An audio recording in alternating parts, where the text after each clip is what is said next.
First time I've ever done this, so I hope you can bear with me, all of you. I guess I'm better known as Father Goose Wilson's mom. Oh no! Anyway, I thought I'd tell you the story about something that happened when him and his brother were teenagers. Oh no! At 16, his brother was 13. As a single mom, I was working as a telephone operator, not making very much money. And I lucked into an incredible deal for a house to rent because I couldn't afford much in those days, like I said, you know. It was a cute little character house in South Burnaby. It had 3 whole bedrooms for all of us, you know. I couldn't believe my luck, and I got a big break on the rent for doing all the yard work. So I didn't get very much rest in those days, and I came up about their belt buckles, so I didn't have much to say either, but all I asked was 2 things, right?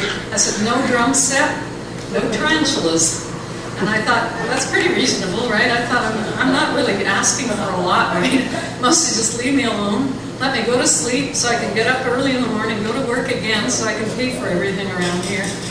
But anyway, that one fell through. Actually, they both did. That's another story. But anyway, I had a girlfriend, and she had bought a baby tarantula, a really cute little thing like that, as a gift for a guy she liked. And who knows why, but he was an ungrateful sod and rejected the gift. So she asked if Clint would like it, and he said, oh, yes, I'd love it.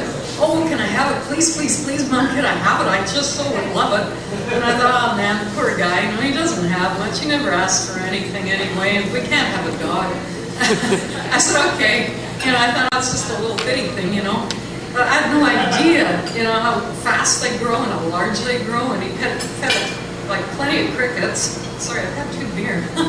Anyway, little live crickets had little smiley faces, you know, and I couldn't stand to see the carnage, right? I'd dump them in there and I'd go to the other room because there's a spider, you know, laughing, you know, wickedly like in the cartoons and eating them all. So anyway, one night I had a fight with my boyfriend and I was mad, and I drank a whole bottle of wine just to show him. And I was sitting there in the living room and looking into the aquarium, and I noticed Blackmore sitting there looking at me, and he had 8 round, black, shiny little eyes, right? And I said, my Blackmore, but you really are a bizarre little creature, you know that? So I opened up the lid, and I reached in there and I started stroking him, you know? And he felt amazingly soft. I thought he'd feel all wiry and bristly, but he didn't, you know?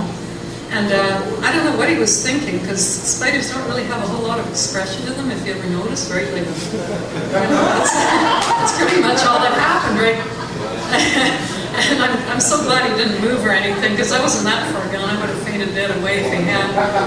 But anyway, a few months later, one morning, Clint came to my bedroom door and he goes, Mom, I'm sorry to tell you this, Mom, but Blackmore got out last night and I can't find him anywhere. I'm the world's biggest arachnophobe, you know. And I sat up in bed, because, you know, at this stage of his life, he was as large as my outstretched hand, and he probably weighed a couple of pounds, right? And I sat up in bed, and I went, what? I said, Clint, you find that spider, and you find him now, and I really mean it, I do. And I thought, should I move? I thought, no, wait, you know, I went through hell to get this house. I love this house, I don't want to move. I thought, okay. I thought, if I see him first, it's fine. It's fine, I can handle it. But if I wake up and he's sitting on my chest looking at me, I will be babbling away to myself in a mental institution for many years to come, you know.